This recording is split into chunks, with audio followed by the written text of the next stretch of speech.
ومسق معصق هذا يقف اسكت ضيق إنه حوالها دولة ضغط دولة ده على تعوين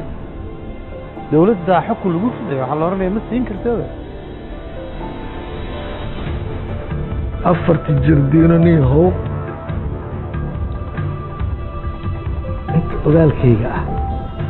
قالوا كلا تيجي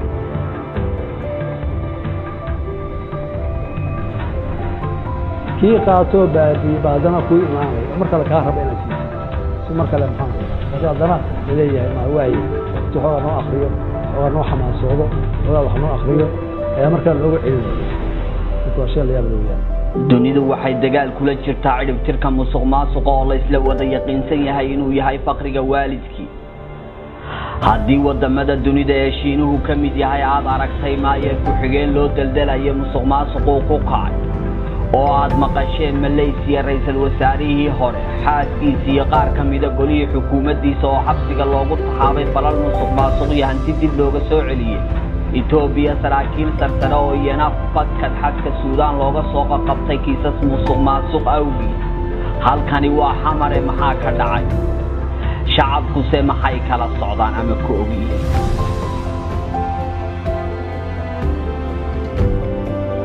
waxaa noo muuqatay kala duwanaanshaha qaababka musuqa iyo boobka hantida ummadeed ee siyaasiyiinta Soomaaliya ay ku kaceen waxay ka fursan weyday baaxadda ay leeyihiin boobka iyo dhaca halkan ka dhacay waa Muqdisho inaan 2 iyo 3 barnaamijka ku soo qaadan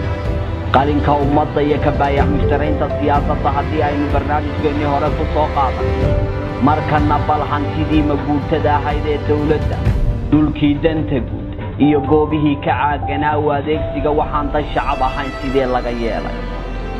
jardiinooyinkii iyo boosteejooyinkii caasimaddu halkay ka bixeen kaalmihii shidaalka ee dawladdu lahayd halkay ku dambeeyeen dhulkii xeebtii hore loogu yiqiin dimaaya mirinta waaliid ee meedayana dawladda maxay ugu jilaneed maanta se maxay tahay yaa mulkiilayaalka liisaska magacyada qof iyo qoysaska baadigood bay idinku daawan doontaa dhulkii baaxadda lahaa ee caymiska ee control gooy isagana halkaad ku ogeyd dhulkii xayndaabka madaarka Muqdisho wadadii taaga ee dayartii deganeed looga raray ammaanka madaarka dartiis maanta muxuu yahay yaa qaatay qaybsaday oo iska leh waa tanee dugsigii farsamada ee loo yiqiinay doolaniinka yaa tahay baadigoob wuxuu idiin hayaa caddaymo mugle iyo maragyadooda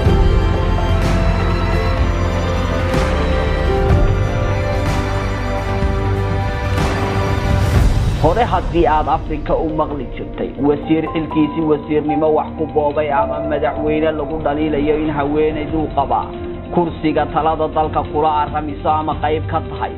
baadigoob wuxuu idiin hayaa madaxweyne shacabku xukumayay kuwoodii danyarta ahaa ka kiciyay buldan guud ay deganaayeen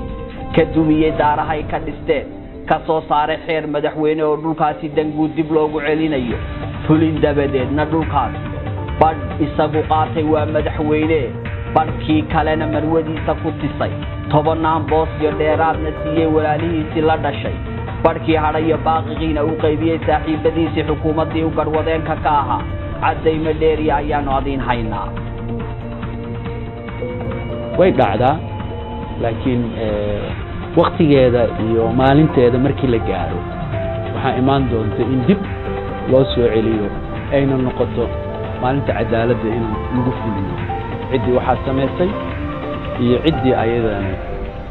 milkiyad ahaan u qaadatay haddii shacabka Soomaaliya hodantinimo iyo dawladnimo taaba ka shabahi weyn u qabaan siyaasiga Soomaaliya ee halkan xilka loo igmaro wuxuu uga dhigan yahay mafaatiixda qasnadaha hodantinimada mar kale maalqabeeno horle iyo tijaarta siyaasaddu macaashiisay ayay idinku daawan doontaan baadigoob